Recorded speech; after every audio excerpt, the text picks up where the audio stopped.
Assalamualaikum everyone and welcome to another video.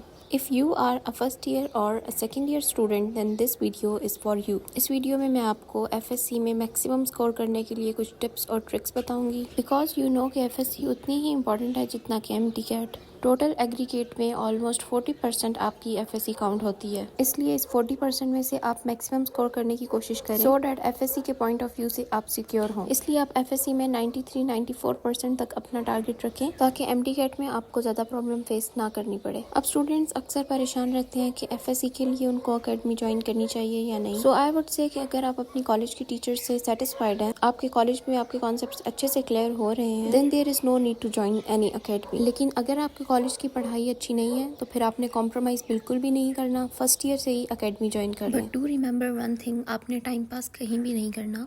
आपके college में या अगर आप अकेडमी जा रहे हैं तो वहाँ पे जो भी आपको टेस्ट मिलेगा आपने डेली बेसिस पे उसको बहुत अच्छे से प्रिपेयर करना है। आई विल सजेस्ट कि एंड डेज के लिए कुछ भी नहीं छोड़ें because it will burdenise you. Okay, अब मैं आपको कुछ पेपर प्रेजेंटेशन के बारे में बताती हूँ। जब हम कहते हैं कि पेपर प्रेजेंटेशन अच्छी होनी चाहिए तो सबके माइंड में एक ही बात आती है कि यार राइटिंग अच्छी होनी चाहिए, और ये एक बिल्कुल रॉन्ग कॉन्सेप्ट है। गुड प्रेजेंटेशन का मतलब ये है कि आपका पेपर नीट हो, आपने जो भी लिखा हो वो नीटली लिखा हो और बहुत अच्छे से समझ आ रहा हो एग्जामिनर को। इसलिए आपने अपने पेपर में नीटनेस लाने की कोशिश करनी है, और ये सिर्फ तभी होगा जब आप बार बार प्रैक्टिस करेंगे। प्रैक्टिस इस तरह से हो सकती है कि आप अपने क्लास टेस्ट में पार्टिसिपेट करें। जब आपके होम एग्जाम्स हो रहे हो तो आपने उनको इस तरह से अटेम्प्ट करना है as if you are attempting the board exam, और इस तरह से जब आप बार बार प्रैक्टिस करेंगे तो आपकी राइटिंग खुद बहुत नीट होती जाएगी, पेपर भी नीट लगेगा, प्रेजेंटेशन इम्प्रूव होगी और आपकी राइटिंग स्पीड भी इंक्रीज होगी। मैट्रिक और FSC में स्टूडेंट्स अक्सर की बुक्स यूज़ करते हैं। मेजॉरिटी स्टूडेंट्स क्या करते हैं कि वो अपनी टेक्स्ट बुक को छोड़ के सब कुछ की बुक से याद कर रहे होते हैं। वो इसलिए क्योंकि कीज़ में टॉपिक्स लॉन्ग क्वेश्चंस या शॉर्ट क्वेश्चंस की फॉर्म में लिखे होते हैं,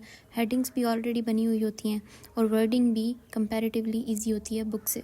तो स्टूडेंट्स को ये काफ़ी इजी लग रहा होता है क्योंकि जल्दी से चीज़ मेमोराइज हो जाती है की बुक से। FSC में तो चलें ये काम चल जाता है, लेकिन MDCAT के लिए ये काफ़ी प्रॉब्लमेटिक हो सकता है। वो इसलिए क्योंकि MDCAT में most of the time book की लाइन से MCQs बन के आ रहे होते हैं, और जब आपने की बुक से प्रिपेयर किया होता है तो फिर आपको टेक्स्ट बुक की वर्डिंग के बारे में इतना सही से पता नहीं होता। इसलिए आई वुड सजेस्ट कि आप की बुक्स बेशक यूज़ करें, लेकिन उसमें से आप सिर्फ हेडिंग्स देखें और वो हेडिंग्स आप अपनी टेक्स्ट बुक पे बना लें। लेकिन लर्निंग वाले काम के लिए आपने अपनी टेक्स्ट बुक को नहीं छोड़ना, आप सब कुछ अपनी बुक से ही लर्न करें। ये गाइडेंस मैंने आपको साइंसेस के लिए दी है। लेकिन अगर हम आर्ट्स के बारे में बात करें तो आई वुड से कि अगर आपके टीचर्स आपको कोई नोट्स प्रोवाइड करें आर्ट्स के लिए तो आप उससे लर्न करें, अदरवाइज़ आप खुद से कोई सेलेक्ट कर लें की बुक और सब कुछ उधर से ही मेमोराइज करें। और आर्ट्स के केस में अगर आप कोई एक्स्ट्रा इन्फॉर्मेशन की बुक से याद करना चाहते हैं then you can go for it. अब उर्दू और इंग्लिश के लिए आपके टीचर्स आपको जो इंस्ट्रक्शंस प्रोवाइड कर रहे हैं आप उन्हीं को ही फॉलो करें। इंग्लिश उर्दू में टीचर्स को फॉलो करना बहुत ज़रूरी होता है, इसलिए इनकी पेपर प्रेजेंटेशन के लिए आपको आपके टीचर्स जिस तरह से गाइड करेंगे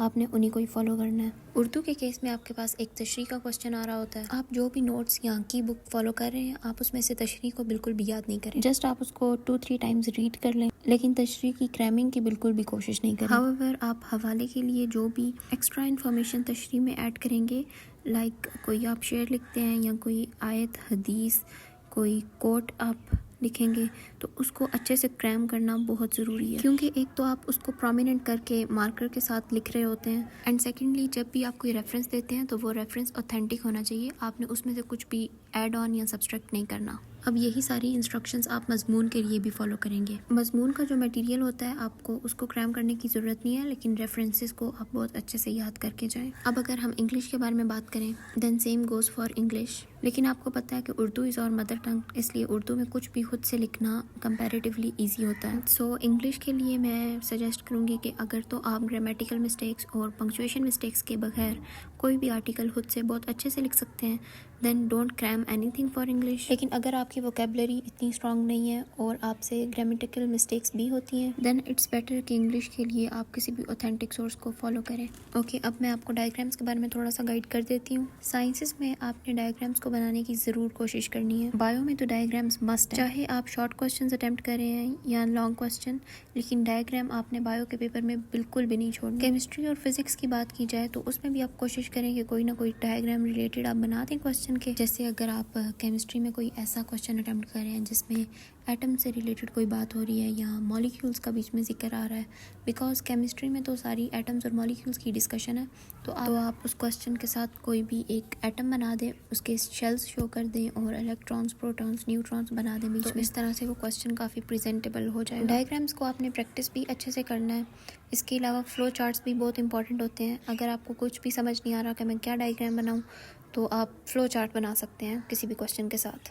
ड्यूरिंग एफएससी ही अगर आप काफ़ी एक्साइटेड हो रहे हैं कि नहीं मैंने साथ में एमडी-कैट की भी प्रिपरेशन करनी है, तो सेकंड ईयर के स्टूडेंट्स तो चलें कोई पैरेलल सेशन ज्वाइन कर लें, क्योंकि ये उनके लिए बेनिफिशियल भी होगा। लेकिन अगर आप फर्स्ट ईयर में हैं तो कोई भी इस तरह की पैरेलल प्रेप सेशन ज्वाइन करने की आपको बिल्कुल भी ज़रूरत नहीं है। सबसे पहले तो आपने अपनी एफएससी की बुक्स को बहुत अच्छे से मेमोराइज़ करना है, क्योंकि जब आपकी एफएससी स्ट्रांग होगी तो तभी आप एमडी-कैट में भी अच्छी परफॉर्मेंस दे सकेंगे। और फर्स्ट ईयर का अगर कोई स्टूडेंट फिर भी एमडी-कैट की प्रिपरेशन स्टार्ट करना चाह रहा है तो उसको चाहिए कि सबसे पहले तो वो कैलकुलेटर को बिल्कुल अवॉइड करे। होम एग्जाम्स में या टेस्ट के दौरान या प्रैक्टिस में फिजिक्स के न्यूमेरिकल्स को by mind by hand solve करने की कोशिश करें, क्योंकि आपको पता है कि एमडी-कैट में कैलकुलेटर अलाउड नहीं होता, इसलिए आप अभी से ही उसकी प्रैक्टिस शुरू कर दें। एक्सरसाइजेस में जो आपके सिंपल न्यूमेरिकल्स हैं आप उनको विदाउट कैलकुलेटर सॉल्व करने की कोशिश करें।